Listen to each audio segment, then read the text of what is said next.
choisis pas mes amis. Tu ne choisis pas pour toi, il ne faut pas choisir pour moi. Tu me dis pourquoi tu marches avec un tel, je te dis pourquoi toi tu marches avec un tel. Si moi je dois choisir tes amis, pourquoi? Toi tu as 10 ennemis, moi j'ai 10 ennemis. Je n'ai pas tes ennemis, parfait, mais ça me fait 20. Ah non.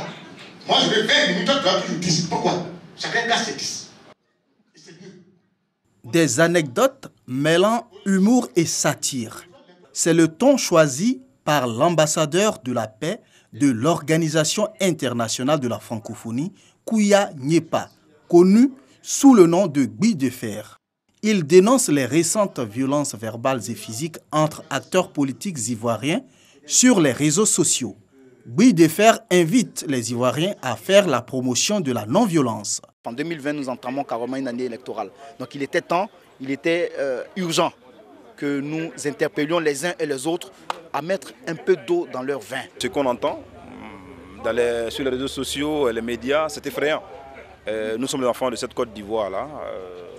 Nous avons magistralement enseigné ce soir-là qu'il fallait qu'on se respecte. Voilà, se respecter, c'est quoi?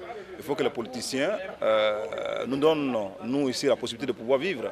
Parce que le vrai pouvoir, en réalité, c'est nous. C'est une conférence qui est bienvenue pour pouvoir sensibiliser et permettre à ceux qui sont au devant de la scène d'être des éducateurs de la population.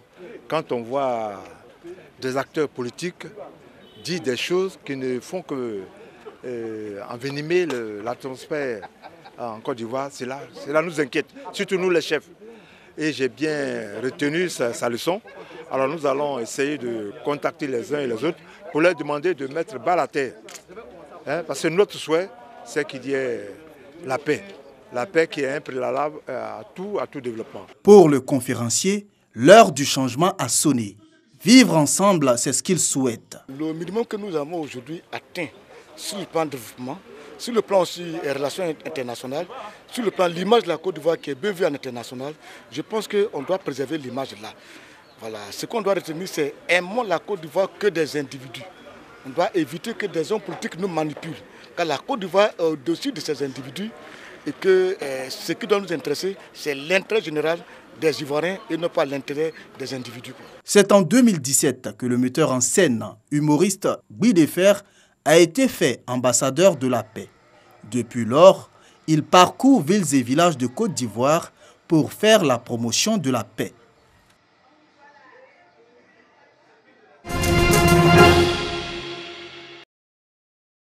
Kadidiatou Koulibaly, 27 ans, vient de suivre une formation de couture, un métier qui va lui permettre de se prendre en charge financièrement. Je ne faisais rien auparavant et Dieu a fait grâce. Il y a eu un jeune qui est venu sur Dabou à recenser les filles pour les apprendre à faire la couture et la coiffure. J'ai fait la couture pendant les 3 mois. Et les autres mois qui ont suivi, on a eu autonomie de la femme, on a fait aussi les cours du soir, etc. etc. À la couture, on nous a montré comment découper un pagne, comment aussi monter un pagne. La formation de Kadidiatou a été assurée par la FEDOCI, Fédération des ONG de développement de Côte d'Ivoire, à travers son programme d'autonomisation de la femme et de la jeune fille sur l'étendue du territoire national.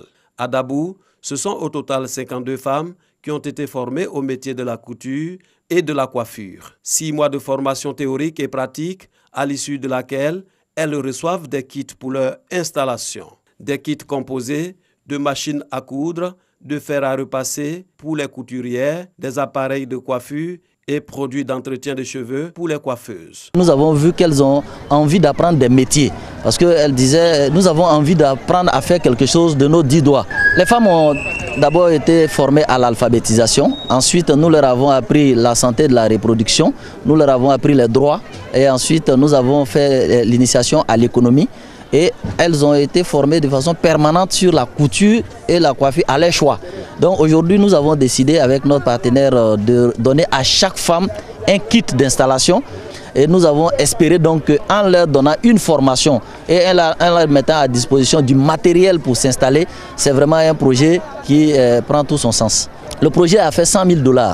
et puisque déjà l'inscription était gratuite et le transport de chaque bénéficiaire était payé par le projet. Les bras chargés de cadeaux, les récipiendaires ne peuvent que traduire leur reconnaissance aux donateurs. Très satisfaite de mon travail.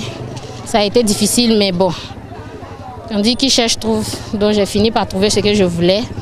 Avec courage en plus, je suis très contente et puis je remercie aussi la FEDOCI. Ils ont cherché des professeurs, des professionnels pour nous enseigner. Parce qu'en moins d'1 mois, j'ai pu coudre ça. Donc vraiment, je dis merci. L'initiative est saluée par le maire de la commune de Dabou qui a exhorté les bénéficiaires à mettre à profit leur formation pour être des modèles dans la société. Une telle autonomisation de ces femmes sera bénéfique à elles-mêmes en premier ressort, mais aussi et surtout à l'ensemble de leur famille. En exhortant l'ensemble des femmes concernées, ainsi que les jeunes filles, à s'appuyer sur la formation reçue et ainsi que les kits qui les accompagnent pour assurer leur prise en charge dans le tissu socio-économique, leur autonomisation pour le bonheur de leurs familles respectives. À vous, responsables du projet, nous souhaitons la pérennisation de cette action à Dabou, afin que d'autres jeunes puissent en bénéficier. De retour chez elle à la maison, Kadidiatou est accueillie comme un héros. Mon souhait demain que ma fille réussisse quoi. Comme c'est un début, elle va chercher un magasin où elle va mieux apprendre encore. Désormais, Kadidiatou Koulibaly a un métier noble.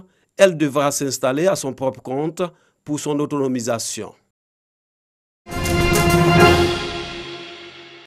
Les fonctionnaires et agents de l'État en service à Katoula n'arrivent plus à travailler en toute quiétude.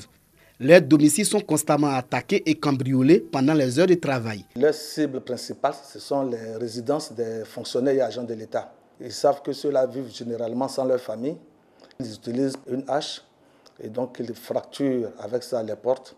Ils y entrent et puis ils emportent tout ce qui peut les intéresser. Poste téléviseur, ordinateur portable, montres de valeur, bijoux et appareils électroménagers.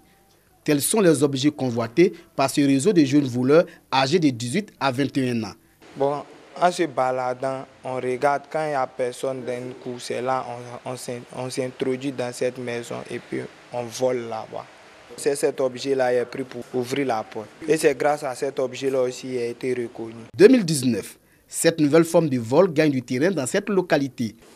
Pendant que j'étais au travail, vers 14 h, j'ai mon neveu qui était allé faire un tour à la maison.